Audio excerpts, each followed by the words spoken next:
Jackson State looks to boost their wide receiver room after a couple of departures of some very notable players. But did they tamper to do it? There's a coach that kind of alluding that they did. And this is all funny because this coach has been on tilt all offseason. Let's talk about it after the bumper. Stay tuned.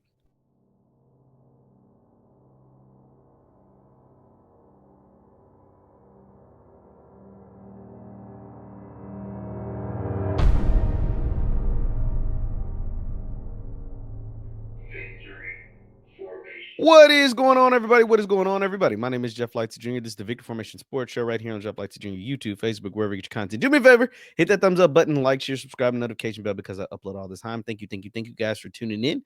As I upload videos, been on here regularly, trying to get these things going, trying to get the stuff popping right before football season because the SWAC football season, the Jackson State football season will be another memorable one. Now, talking about the Jackson State football season, the Tigers have had some departures from their wide receiver room, most notably the recent person being Isaiah Spencer. He decided to move on. He's now going to attend Virginia Tech. Shout out to Isaiah. Best of luck to you at Virginia Tech. Get that money, young man.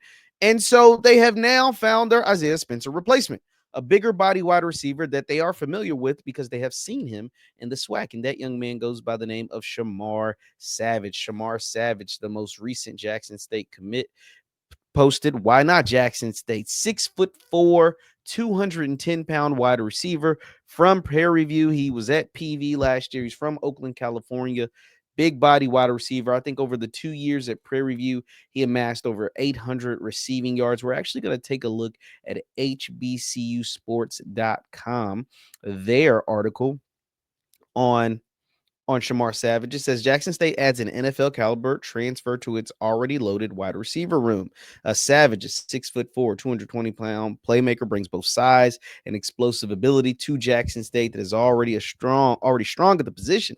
Savage decided to go to the Tigers, leaving Prairie View, amassing 862 yards during his time. His combination of height, strength, and athleticism has made him a matchup nightmare for opposing defenses. That's the tweet we just showed.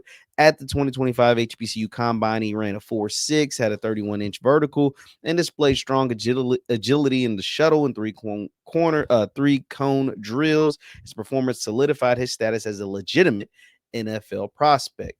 And so that's a good story put out there by them, but that's not why we're here talking about Shamar Savage, because Shamar Savage made this commitment. It says 6:08 p.m. on May 4th, according to my calculations of the tweet that I just took a look at. But it gets better. So first, Kelly Flicks, shout out to Kelly, man. He's done great work in this HBCU space. Kelly Flicks had this to say about Shamar Savage. He thinks he's one of the best wide receiver, the best, well, not one of the best. He thinks he is the best wide receiver in the SWAC. This is Kelly Flicks. He does a lot of reviews. He ranks people. He watches a lot of games. He knows what he's talking about. He says the best wide receiver in HBCU football now goes to the top program, Jackson State. That's Kelly Flicks. So that's not him saying it. You know, I'll be like, oh, Jeff, you're so biased. Hey, Kelly said it. I'm just putting it out there. But this is what caught my attention. So at 6:08, we just saw it. At 6:08, Shamar Savage committed to Jackson State. He committed. He let the world know he's going to go play for Coach T.C. Taylor and the Tigers. That was at 6:08. Less than 30 minutes later, this was tweeted out by the head coach of Prairie View A&M, Tummaine Jackson. Tummaine Jackson tweeted, "What's done in the dark will soon come to the light." Hashtag WTW. And this came less than. Remember, Shamar committed at 6:08. At 6 on the same day, at 6:26, Tummaine Jackson said, "What's done in the light, what's done in the dark will soon come to light." What does that sound like to you guys? I mean, am I jumping the gun? But does this not sound like what's done in the dark? He believes something may have happened in the dark in regards to Shamar Savage's recruitment, in regards to the fact that, the guy who Kelly Flicks just said was the best wide receiver in HBCU football is going from Prairie PV to Jackson. Is that not just, or is that just a coincidence? Less than 30 minutes later, the head coach of PV is saying what's done in the dark will come to the light. 30 minutes after, what Kelly Flicks has said is the best wide receiver in the entire space goes to Jackson from PV. And this has been an outspoken coach all offseason. Tummaine Jackson put out there his rules for transfer portal recruitment. Now, he's gotten a bunch of commits to come to PV. He's looking to reshape that roster, have a good season, all that good stuff. So we're not knocking him on that. But he put out a set of rules that a reporter from Jackson, actually, I think his name is Blake.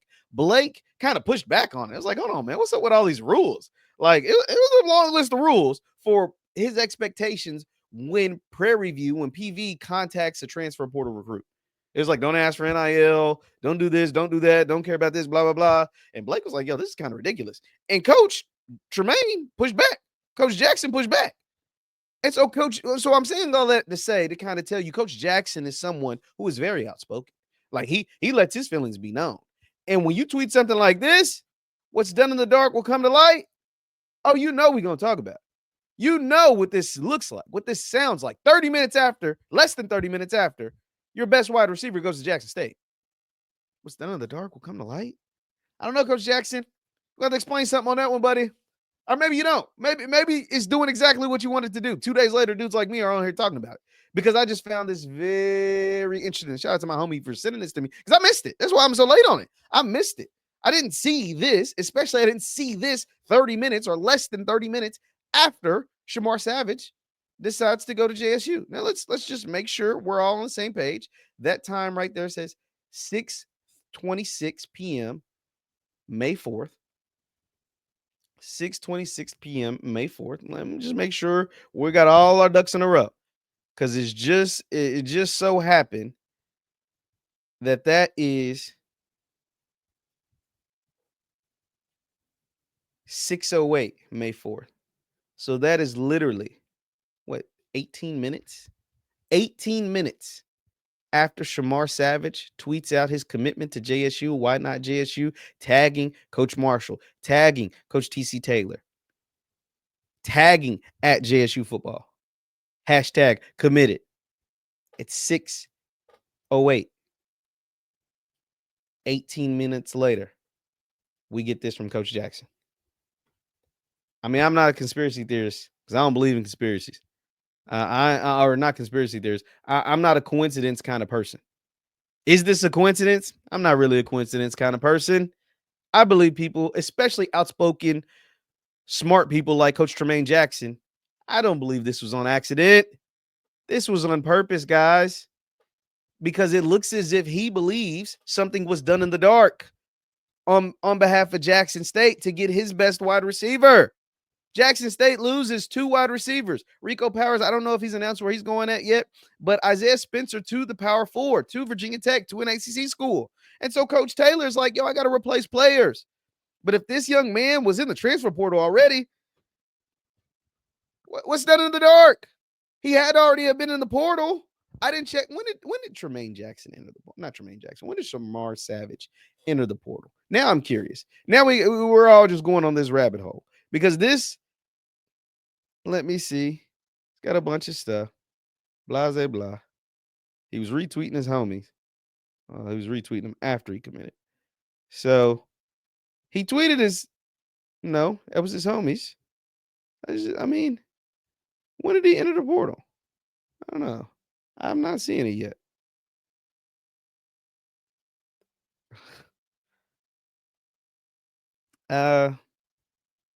He tweeted his Jackson State offer on April 15th. So he'd been in the portal a month.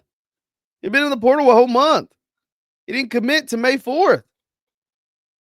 He tweeted his offer from Jackson State. Let's just make sure you guys see exactly what I'm seeing. He tweeted his offer from Jackson State on April 18th. He didn't commit until May 4th. That's 3 weeks later. He didn't commit he'd been in the portal for 3 weeks. I don't know, man. Coach Jackson, maybe you meant nothing by it. Maybe it was just a coincidence. Maybe not.